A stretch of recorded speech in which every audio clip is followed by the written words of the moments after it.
खुद को समय दो, देखना जीत तुम्हारी निश्चित मिलेगी। Buddhist motivational story on happiness. एक साधारण सी लड़की की कहानी है जो सोचती थी कि दुनिया में सभी सुखी हैं सिवाय उसके। वह अपने रंग और सुंदरता को लेकर निराश थी और खुद को कोसती थी। एक दिन जब वह एक वृक्ष के नीचे रो रही थी, एक बौद्ध भिक्षु ने उसे देखा और उसकी दुख भरी बातें सुनी।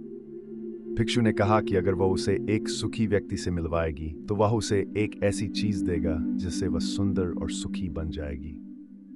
युवती उत्साहित होकर अपने मालिक किसान के पास गई, लेकिन किसान ने बताया कि वह सुखी नहीं है क्योंकि उसकी फसलें खराब हो गई हैं और उसके पास पैसे नहीं हैं। किसान ने सुझाव दिया कि व्यापारी सुखी होंगे, इसलिए युवती व्यापारी के पास गई।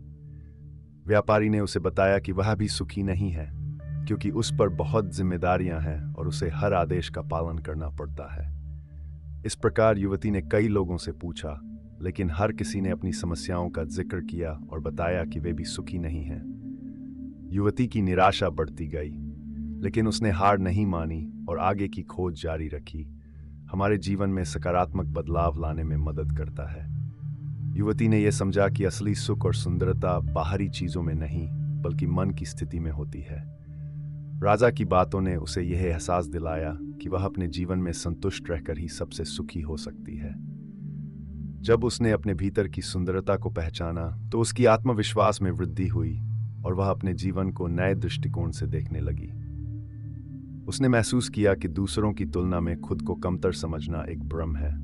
असली खुशी तब मिलती है जब हम अपने पास जो कुछ भी है उसमें संतुष्ट रहते हैं।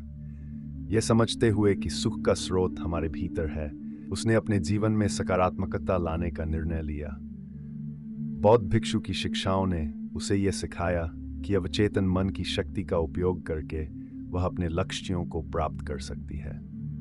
जब हम अपने मन में सकारात्मक विचारों को स्थापित करते हैं तो वे हमारे जीवन में वास्तविकता बन जाते हैं। युवती ने अपने जीवन में बदलाव लाने के लिए अपने अवचेतन मन को सकारात्मक संदेश देने का निर्णय लिया। इस प्रकार उसने अपने जीवन में खुशियों की खोज में जो यात्रा शुरू की थी वह उसे आत्मस्वीकृति और संतोष की ओर ले गई। अब वह जानती थी कि असली सुख उसके अपने भीतर है और उसे इसे खोजने के लिए कहीं और जाने की आवश्यकता नहीं है। युवती ने यह समझा कि हमारे लिए कुछ भी असंभव नहीं होता, चाहे वह बड़ा लक्ष्य हो या स्वास्थ्य में सुधार।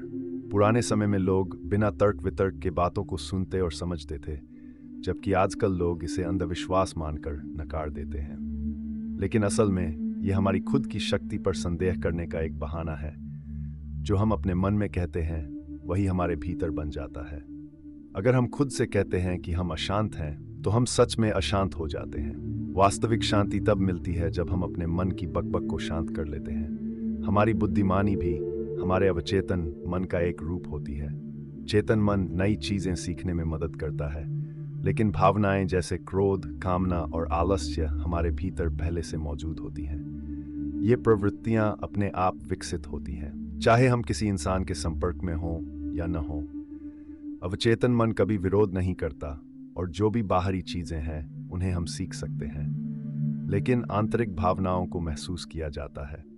उदाहरण के लिए गणित की बातें चेतन मन से सीखी जाती हैं, लेकिन जब कोई कहता है कि 5 और 5 सर होते हैं तो ये बात अवचेतन मन में तुरंत बैठ जाती है। इसलिए अगर हमें अपने जीवन में कुछ बदलना है तो हमें अपने अवचेतन मन तक सीधा और स्पष्ट संदेश भेजना होगा। ये तभी संभव है जब हम श्रद्धा और विश्वास के साथ सकारात्मक बातें करें। जो शब्द हम खुद से कहते हैं वही हमारे जीवन की दिशा तय करते हैं। युवती ने यह भी सीखा कि अगर वह अपने लक्ष्यों को अपने अवचेतन मन तक पहुंचा देती है तो उन्हें पाना आसान हो जाएगा, चाहे वे कितने भी बड़े या कठिन क्यों न हों। इस जान के साथ उसने अपने जीवन में सकारात्मक बदलाव लाने का संकल्प लिया और अपने लक्ष्यों की ओर बढ़ने लगी।